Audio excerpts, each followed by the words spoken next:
না, প্রথম সবকিছুই খুবই ভালো লাগার বিষয়। বিপিএল হোক কোনো জায়গায় সে খেলতে পারে না। আমরাও এক্সপেক্ট করছিলাম যে হাই স্কোরিং খেলা হবে এবং এটাই হয়েছে। এটা বোঝাই গেছে সে আপনার বিগ ব্যাশ খেলেছে। দেখুন অনেক ভালো লাগছে কারণ ম্যাচ উইনিং একটা কন্ট্রিবিউশন ছিল, তো এটা সবথেকে বড় ভালো লাগার বিষয়। আর যখন নেমেছি আসলে 20 ওভার হয়েছিল, তো 30 ওভার খেলার মতো অপরচুনিটি ছিল, তো জাস্ট একটা জিনিসই মাথায় ছিল যে 40 ওভার পর্যন্ত ইনিংসটা ক্যারি করতে হবে। তো তারপরে আসলে আমরা মিডল ওভারে ভালো ব্যাটিং করতে পেরেছি এবং রানটা হয়ে গিয়েছে আলহামদুলিল্লাহ। না, প্রথম সব কিছুই খুবই ভালো লাগার বিষয়। আমারও মনে হয় যে ইভেন প্রিমিয়ার লিগেও আমি যখন নামতাম হয়তো বা ওভার কম পেতাম, যেমন 89 রানের একটা ইনিংস ছিল, সেখানেও আমি ওভার শেষ হয়ে গিয়েছিল। তো এবং কিছু অপরচুনিটি অবশ্যই মিসও করেছিলাম। তো এবার যখন আমি 70 রান পার করি, তখন একটা টার্গেট ছিল যে না, আমার হাতে সময় আছে, তো I should make it count.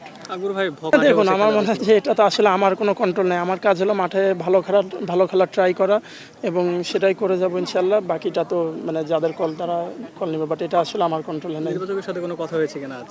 না, আমি তো মাঠ থেকে এসে একটু এখানে প্রেজেন্টেশনে চলে আসেন, তো কারোর সাথে কোনো কথা হয়নি। না, দেখুন উইকেট তো খুবই ভালো ছিল, যেটা আপনারাও প্রথম থেকে এক্সপেক্ট করছিলেন, আমরাও এক্সপেক্ট করছিলাম যে হাই স্কোরিং খেলা হবে এবং এটাই হয়েছে। আমার মনে হয় যে এরকম উইকেটে যদি আমরা রেগুলার খেলতে পারি, তাহলে অবশ্যই আমাদের একটা বড় স্কোর করার এবং বড় স্কোর চেস করার একটা অভ্যাস করে উঠবে ইনশাল্লাহ। আপনি একজনের সাথে মিলাতে পারবেন না। আমার কাছে মনে হয় যে রিশাদরে আমি 2-3 বছর আগে যখন খেলেছিলাম এইচপিতে, তার চেয়ে এখন আমি অনেক অনেক ম্যাচিউর দেখছি। সাথে ওর বোলিংয়ের বৈচিত্র্য যেগুলো বলেন, তারপরে ভেরিয়েশন, মাইন্ড সেট আপ থেকে শুরু করে টেকটিক্যাল জিনিসগুলো অনেক পরিবর্তন আসছে। এটা বোঝাই গেছে সে আপনার বিগ ব্যাশ খেলেছে।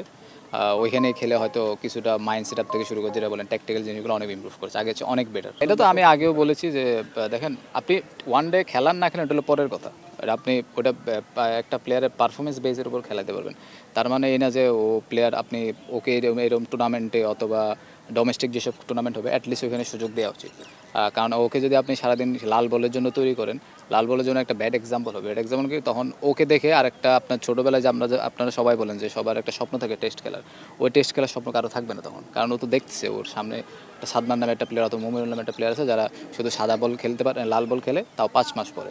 আর সাদা বলে এখানে কোনো টুর্নামেন্টে অথবা বিপিএল হোক কোনো জায়গায় সে খেলতে পারে না। আলটিমেট জিনিসটা আপনার ফিনান্সিয়াল জিনিসটাও তো আসে। তো এই জিনিসগুলো হলে তখন আপনার ওই টেস্ট প্লেয়ার আপনার ভবিষ্যতে বলবেন যে টেস্ট প্লেয়ার বের হওয়ার চান্স নাই।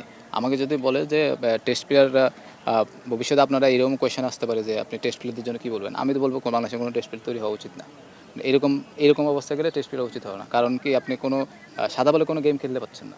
আমার কাছে এটা বেটার এক্সাম্পল। উইকেট তো আপনার জানেন, উইকেট আপনার সবসময় বগুড়ার উইকেট আপনারা সবাই জানেন, বগুড়া সবসময় হাই স্কোরিং উইকেট হয়। ব্যাটসম্যানদের ফরে অনেক থাকে। তো আমার কাছে মনে হয় যে আমি যে 83 রান করলাম, এটা এনাফ ছিল না। আমার অ্যাটলিস্ট আমি 50 ওভার যদি ব্যাটিং করতে পারতাম, তাহলে হয়তো খেলাটা আরেকটু ক্লোজ হতো। তো আমি যে জায়গায় উঠেছি ওটা ডিসিশনটা একটু ভুল নিয়ে নিয়েছি। বগুড়া এমন একটা জায়গা যেখানে বগুড়ার মানুষজন, আমি যতবারই আসছি, যতবারই আগে তো প্রিমিয়ার লিগ যেসব খেলা হতো, ইভেন এইচপির ক্যাম্প হয়েছিল, বগুড়ার মানুষজন আমার কাছে মনে হয় যে ক্রিকেট প্রেমী। তারা সবসময় ক্রিকেটটা, কারণ কি এখানে খুব বেশি খেলা হয় না, যখন খেলা হয় তারা সবসময় এখানে খেলা দেখতে আসে। এটা আমার কাছে মনে হয় যে ক্রিকেট যারা খেলা দেখে আমাদের প্লেয়ারদের জন্য খুবই ভালো, কারণ দর্শক থাকলে খেলাটা ভালো হয় আর কি।